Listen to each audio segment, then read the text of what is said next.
Le président congolais Joseph Kabila a assuré dimanche, lors d'un sommet en Afrique du Sud, que l'objectif était d'organiser des élections ensemble dans son pays sans donner de date pour la tenue du scrutin. The objective of the current dialogue that we held was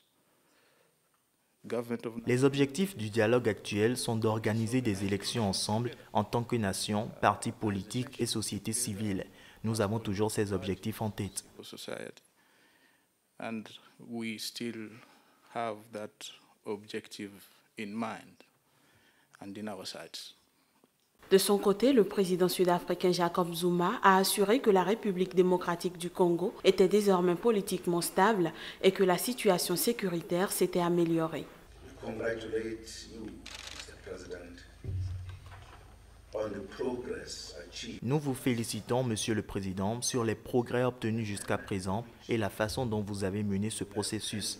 Les habitants de la RDC doivent déterminer et décider quel sera le futur de leur politique intérieure. The DRC need to determine and decide their internal political future.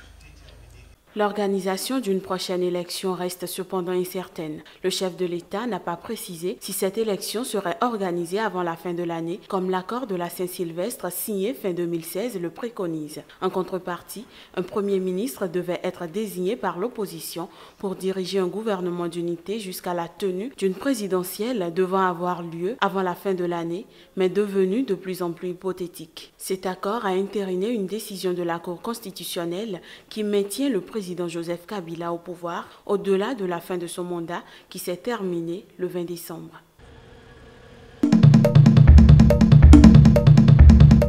Les conclusions de cette mission de 2 jours seront transmises au parquet de la CPI qui décidera ou non de l'ouverture d'une enquête pour crimes contre l'humanité ou crimes de guerre, à l'issue de laquelle le procureur pourra demander au juge de délivrer mandat d'arrêt ou citation à comparaître. Les experts de la Cour pénale internationale ont bouclé jeudi à Libreville une mission préliminaire sur les violences post-électorales au Gabon après la réélection contestée du président Ali Bongo Ondimba en septembre.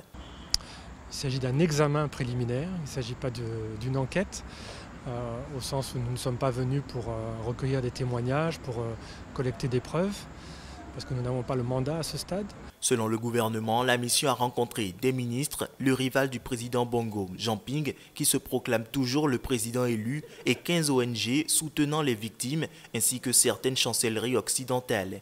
Le chef de la section de l'analyse des situations à la CPI, Émeric Rogier, a indiqué qu'il y a beaucoup de versions contradictoires sur les mêmes faits. Le même épisode fait l'objet de versions très contradictoires de la part suivant que la version est donnée par le gouvernement ou par l'opposition, par exemple. Il en va de même des statistiques qui sont avancées du nombre de victimes. On est dans une fourchette qui va de 3 à 300 victimes, donc ça fait quand même une énorme différence. Il faut continuer à recueillir des informations, à évaluer ces informations, à évaluer aussi la fiabilité des personnes ou des organisations ou des autorités qui nous ont transmis des informations. Donc pour le moment, aucune décision n'a été prise sur la suite à donner à cette affaire. Manifestations, répression, un millier d'interpellations, assauts sécuritaires contre le siège de Jean Ping, pillage, incendie de l'Assemblée. Les violences ont duré quelques jours après la proclamation des résultats le 31 août. Cette ouverture et cette transparence sont la preuve, si besoin en était encore, que nous n'avons rien à cacher, a affirmé le porte-parole dans un communiqué, se félicitant du climat serein de cette visite. L'entourage de Jean Ping souhaite désormais que la CPI passe à l'étape suivante, qui est l'étape de l'enquête.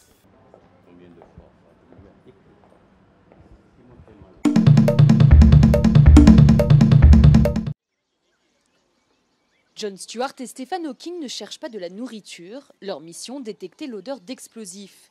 Ces radiants suivent une formation à Morogoro, en Tanzanie, pour détecter les mines antipersonnelles. Dans ces boîtes, nous avons enterré des mines antipersonnelles. Les rats doivent passer dessus, renifler, et quand ils sentent l'odeur de TNT sur le champ de mine, ils doivent gratter et le coordinateur de l'entraînement doit cliquer puis donner une récompense. Chaque année, les mines antipersonnelles tuent 15 à 20 000 personnes dans le monde, majoritairement des enfants. Une fois leur entraînement terminé, les rats seront envoyés au Mozambique, en Angola et au Cambodge. Grâce à ces nouveaux démineurs, l'ONG belge Apopo a déjà neutralisé plus de 83 000 mines. En termes d'opération sur les champs de mines, les rats ne pèsent rien. Ils pèsent beaucoup moins que ce qui est nécessaire pour faire détonner une mine directe. Donc vous pouvez les utiliser pour tous les types de mines sans aucun problème. Dans un laboratoire voisin, Violette et Oprah passent de tube en tube pour renifler la tuberculose. Les employés d'Apopo sont aussi utilisés pour diagnostiquer cette maladie qui tue chaque année plus d'1 million de personnes. Nous détectons en moyenne 40% de patients testés positifs de plus que les hôpitaux. Donc nous repérons plus de malades à temps.